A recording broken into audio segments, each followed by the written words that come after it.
Assalamualaikum warahmatullahi wabarakatuh.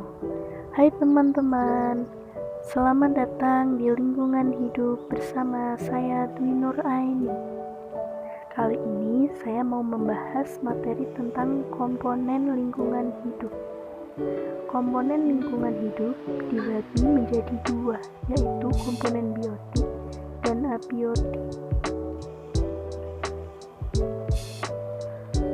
Komponen biotik merupakan komponen yang terdiri dari makhluk hidup sebagai pengisi suatu ekosistem.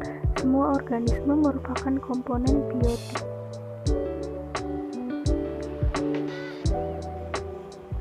Dalam ekosistem, komponen biotik dikelompokkan berdasarkan fungsinya, yaitu 1. Produsen, 2. Konsumen, dan 3. Pengurai atau dekomposer.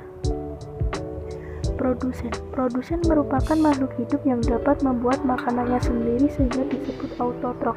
Contoh produsen yaitu ganggang, bakteri, dan tumbuhan hijau yang memanfaatkan kimia untuk membuat makanan. 2.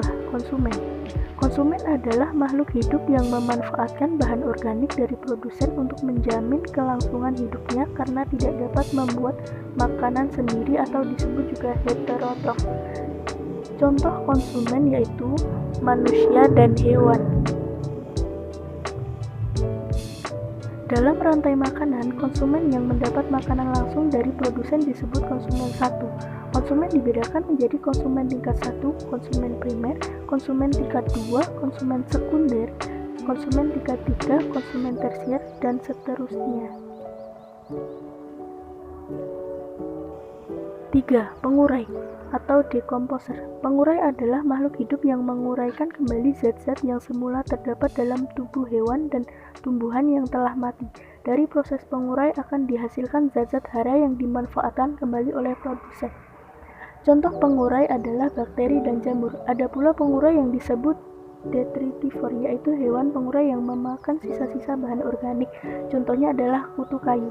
Berdasarkan kebutuhan oksigen, bakteri pengurai dibedakan menjadi bakteri aerobik, anaerobik, dan fakultatif. Komponen abiotik.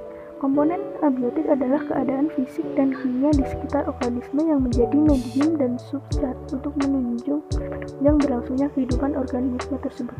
Beberapa contoh komponen abiotik adalah udara, air, tanah, dan mineral, cahaya, pH, suhu, dan kelembapan.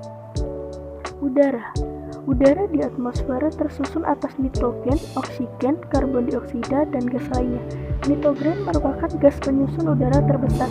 Gas ini diperlukan oleh makhluk hidup untuk membentuk protein dan senyawa lainnya. Hewan dan manusia tidak mampu memanfaatkan nitrogen yang ada di udara secara langsung. Oksigen di udara digunakan untuk pernafasan bagi makhluk hidup, sedangkan karbon dioksida dibutuhkan tumbuhan dalam proses fotosintesis. 2. Air merupakan komponen abiotik yang penting bagi makhluk hidup. Sekitar 80-90% tubuh makhluk hidup tersusun oleh air. Fungsi air bagi makhluk hidup adalah untuk menjalankan metabolisme sebagai pelarut dalam sitoplasma dan mencegah sel kekeringan. 3. Tanah dan mineral. Tanah merupakan tempat hidup bagi organisme penyusun ekosistem.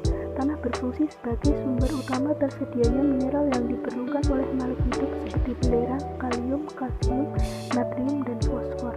Mineral tersebut dimanfaatkan dalam metabolisme tubuh, menjaga keseimbangan asam basa, dan mengatur fungsi tubuh. 4. Cahaya. Matahari merupakan sumber energi bagi makhluk hidup di bumi. Jika tidak ada cahaya matahari, bumi akan gelap gulita sehingga tubuh tidak dapat berfotosintesis. Akibatnya tumbuhan akan mati. Jika tidak ada tumbuhan yang hidup, maka hewan dan manusia pun tidak pernah ada di bumi ini karena tidak terdapat bahan makanan. 5. pH.